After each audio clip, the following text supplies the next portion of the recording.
What I have here is the Infinix Note 30 with the all-new 33-watt all-round fast charge. This is the basic device in the Note 30 series and very similar to the Camon 20 and Redmi Note 12 Pro 4G. For one reason, these three phones are the basic devices in their respective flagship series. They have the same AMOLED display and retailed at almost the same price. Let me know if the Tecno Camon 20, Redmi Note 12 Pro 4G and the Infinix Note 30 will make a good comparison video. Based on your comments, I will prioritize that video. Right now, I am almost done with the comparison video of the Tecno Camon 20 and Redmi Note 12 Pro 4G. The comparison of these three phones could be next based on your comments. The Infinix Note 30 comes with 8GB of RAM and 128GB of internal storage. It also has a 256GB variant. It is built on Android 13, supports side fingerprint, and is powered by Helio G85 processor. The price is 140,000 naira for the 128GB variant. This is the packaging box. It contained all the usual data offered by MTN, Airtel, and 9Mobile. Then it contains something that is quite unique. It's right here, Sound by JBL. It has to be that popular JBL company that makes MP3 devices. If I'm right, this alone just made JBL more popular. Let's see what the audio sounds like now that they are behind it.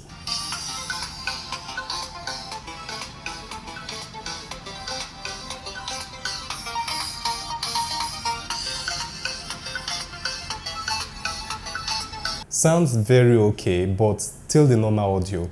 Now, let me show you what's inside the box. Once you open it, the first item here is the phone. I'm just going to set it aside. Let's deal with it later. Then comes the SIM eject pin and a screen protector. There's a screen protector pre-installed in the phone. I guess this is a spare one. Here we have the cleaning material for the screen protector. Both the dry and the wet cleaner are inside. Next is the transparent flexible protective case. The 33-watt fast charger. This one is actually big. This is the USB Type-C cable, and finally, an earpiece. This is how the Note 30 looks, so much better than I thought when I first saw it online. It looks so much better with the protective case on. This case has its own design. By the side of the case is the design, Future Now. And at the back, we have the Sound by JBL, again in orange color.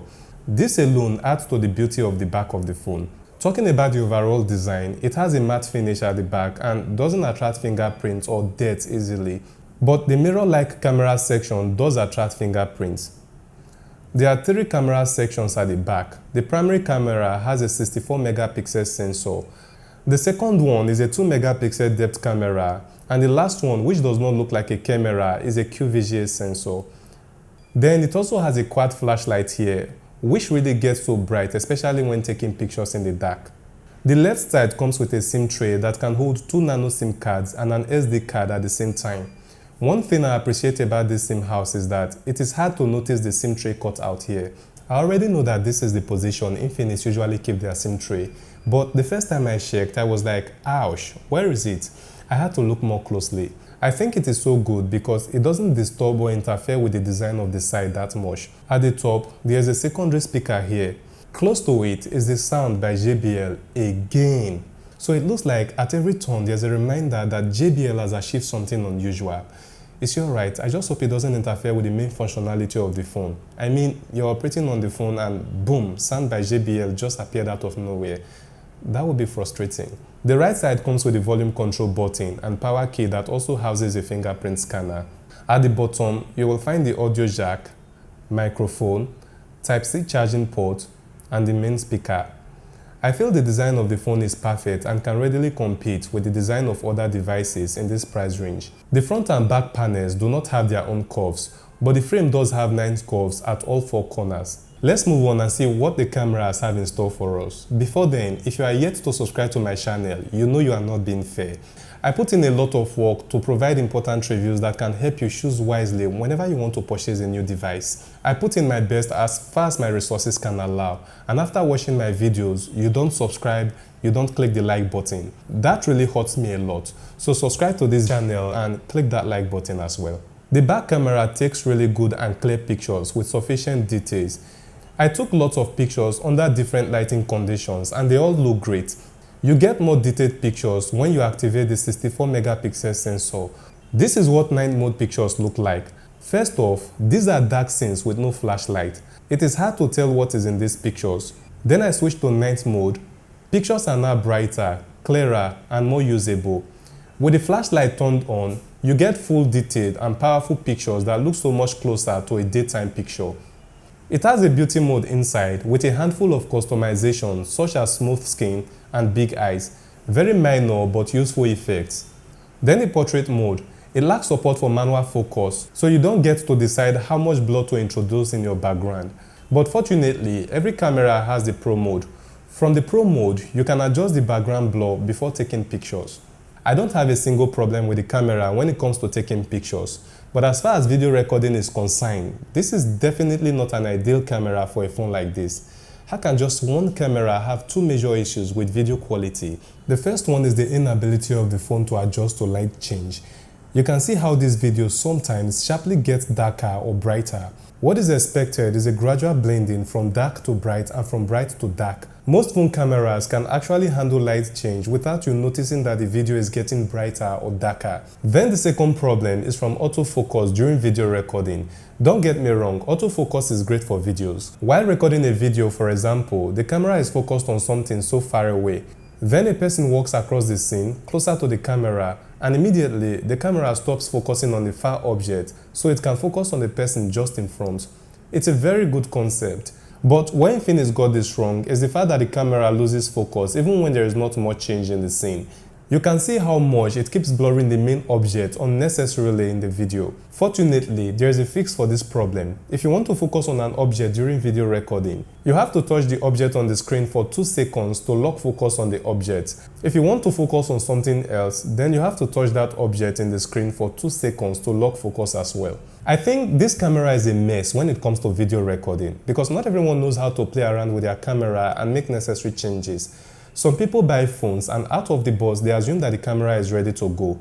For such persons, recording videos with this camera will disappoint them big time. And it's even more painful knowing that you are dealing with a 64 megapixel camera here and I'm recording at a 1080p 30 frames per second configuration. But honestly, I'm confident that Infinix might correct this with their future system updates. This is the point. The problem is not from the camera. Other phones like the Camon 20 have the same camera and their video recording is perfect. The problem is not also from the display, that's obvious. And lastly, the problem is not from the Helio G85 processor, even though it will have to process images from the camera to display on the screen. The problem is definitely from the camera software or program inside the phone that oversees the overall camera quality. These programs are rewritable for improvements and can be made available for download through system updates. So let's hope that future system updates will correct this error. So here's a slow motion video from the back camera. As usual, you get reduced quality. No problem with focusing on an object here, but making adjustments to light is still a bit of a problem here. That brings us to the 16 megapixel front camera. If you are taking pictures in the dark, you have 4 options. Either you use the AI mode and get dark pictures, or you switch to night mode and brighten the picture. A third option is to use flashlight. You get very bright pictures, and as a bonus, you have your shadow as a companion in a picture. Then your last option, which I will recommend when taking a close selfie in the dark. It is to allow the screen brightness to light up your face. Normal day-to-day pictures with the selfie camera are perfect, just like the back camera. The portrait mode presents a better blur background in comparison with the normal mode. This is a video I recorded with the selfie camera. Hello guys, this is the front camera of the Infinix Note 30. Let's kill 2 birds at a time. We check for the camera quality and then the audio quality. Let's see if it makes good sound, especially that the speaker comes from JBL. Is it JBL? Yeah, JBL company. And we have 16 megapixel front camera here. So let's see if it makes a good video and microphone. It has an AMOLED display with a resolution of 1080 by 2400 pixels. The peak refresh rate is 120 Hz, but by default, it's actually 60 Hz. I got to find out in the developer option in the setting. I'm really not comfortable with this because unlike other phones, you cannot manually switch between refresh rates in the display settings. Why this matters is that when you really need 120 Hz refresh rate the most, you are not sure if the phone has automatically switched over or if it is somewhere at 90 Hz. Everyone loves to have much control over their phone as much as they can. Nonetheless, it doesn't mean that the display quality is bad. You still get to enjoy great graphics when watching movies, browsing the internet, or playing games. As for the performance, you don't expect nonsense from a device with an Helio G85 processor. In terms of gaming, it can hold more than a few games without lagging or overheating. For example, I can play eFootball for a while, even online matches, then switch to Riptide GP, the one game that demands high graphic usage. Yet, the phone still manages to remain cool with no overheating issues. I have played more than a few games on this device and still don't notice any real issue here. For most Android phones, it is normal to experience slow performance when playing high-end games. The Infinix Note 30 is doing a great job here. In all of this, downloading games, playing them for this review video, taking pictures with the camera, and performing so many tasks, the battery did not run out on a single charge. In fact, it still has over 40% left. So the battery is super strong. Let me know what you think about the Infinix Note 30 in the comment section below. Watch this video. It is a review of the Tecno Camon 20 Pro. See you there.